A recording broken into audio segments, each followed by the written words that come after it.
Welcome to the Engineering Influence Podcast from the American Council of Engineering Companies. And today we are welcoming in our newest class of volunteer leaders on our executive committee. And that includes our chair-elect right now, but soon to be chair-elect once the transition happens in May, where our current board chair, Gary Raba, gives the gavel over to John Rathke, and then Dan Larson will be after John. Dan, thank you so much for joining the program. Great to be here. So you're no stranger to the podcast, no stranger to ACEC National. But for those out there who may not know you, tell us a little bit about yourself and how you got involved with volunteer leadership. Certainly. Thanks, Jeff. Got involved many years ago in Minnesota initially. That's where I am from. Yep. That's where I live. My company, AET, is a longtime supporter of ACEC, and we've had a couple of presidents of the ACEC chapter or MO in Minnesota before. And so I got involved, started to attend meetings, and worked my way up the leadership ladder. And ultimately became president of ACEC Minnesota.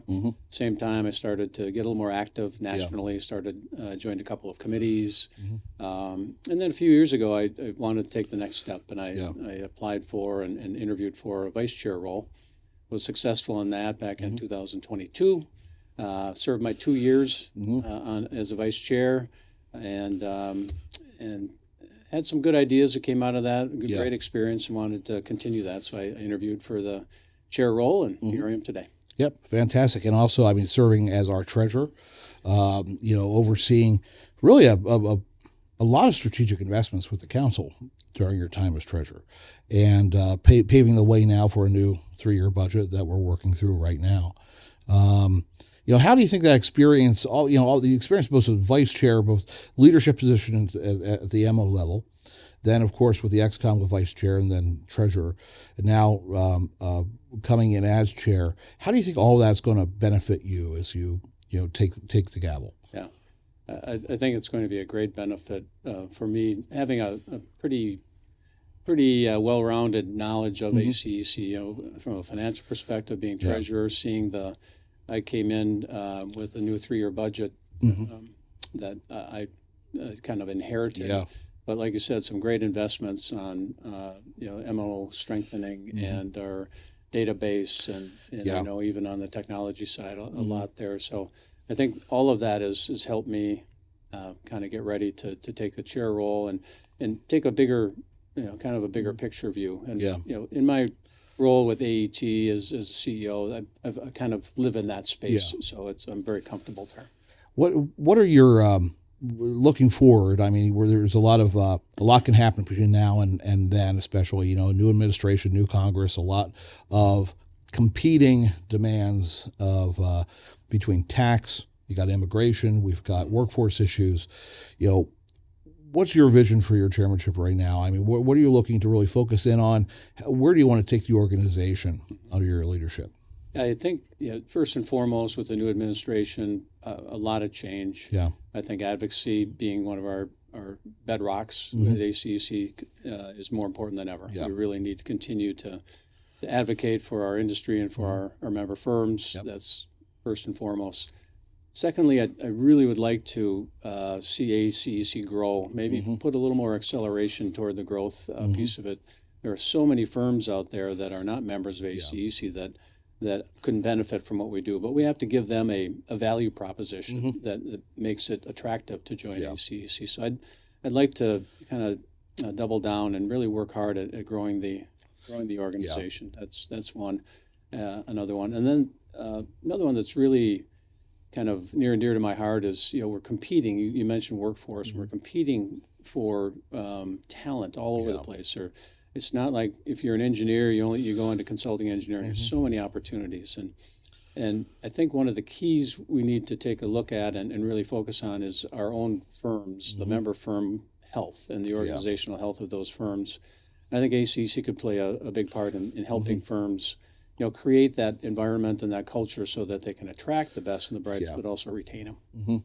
Yeah, and that's going to be a very big focus of ours for leadership transition. Of course, that's another thing that we have to look at.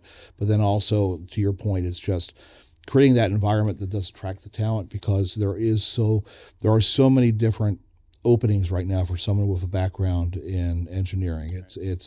We have to get that value proposition to them that it's a choice. You could easily go somewhere on California or Silicon Valley or a startup, but you could actually join a profession that improves the society and the world, right, and actually have a lasting impact on where you live.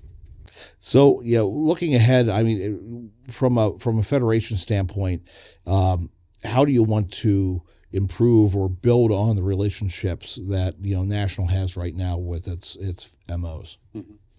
That's another, I think, key issue. We have to be well aligned, from National through NACEC, which is obviously the leaders of the MOs, the executive leaders, and then the members themselves. Yeah. And I think one of the things I'd like to do in my term is really emphasize that alignment.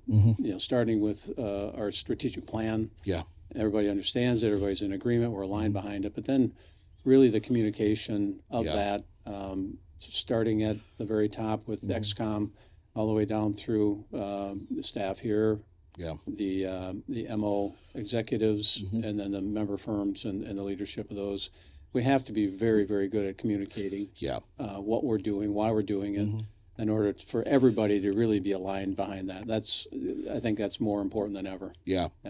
I think we have an opportunity to do that. I think that, we have so many different programs and strategic initiatives going on. It's important that we make sure that everybody's aware of the value of engaging into those programs, and to your point, that value proposition, that ROI on why should I get involved with ACEC or why should I become a member is going to be critically important. We're building out tools and resources to do that. So want to build with that during your tenure as chair. Absolutely. Any message out there to those firms, if you have the opportunity, it's going to be put out widely. So if there is a firm out there that is not an ACEC member, I mean, what would you tell them right now to say, hey, this is an organization you want to be part of? I think what we need to emphasize and be really good at is showing the full breadth of what we're doing for engineering consulting firms. Yeah. Oftentimes, ACEC has been labeled a transportation group, and it's really not. You look at the membership now, very diverse, and really we're in the business of engineering, and with emphasis on the business part, right? And I think any firm that's looking to join should look at what the resources are that ACEC National offers through the local MOs, and get involved. Yeah. I think that there's just great opportunity. I've talked to several people in the last few years in my role on XCOM that are part of ACEC, but are in a profession, engineering, but in a profession that's not mainstream. Yeah. Acoustic engineers. Yes. Electrical, some of those, and they love ACEC for what they feel it brings to them and to their firm, and we have to continue to emphasize that and offer things that are really specialized to those interests and to those different disciplines within the field, and focused on improving our firms from a business perspective. Absolutely. Yeah. Fantastic. Well, Dan, thank you for taking the time today. Enjoy orientation. Hopefully we don't get you with too many PowerPoints and every department comes in and explains what you already know. Right. As you said, I've been through this once, so a little different bent on it this time. But yes. But I do appreciate your time, and congratulations. Thank you, Jeff. Fantastic. Again, Dan Larson, our chair, elect, will be coming on after our incoming chair, John Rathke, takes the gavel. And very, very happy and looking forward to working with him in the future.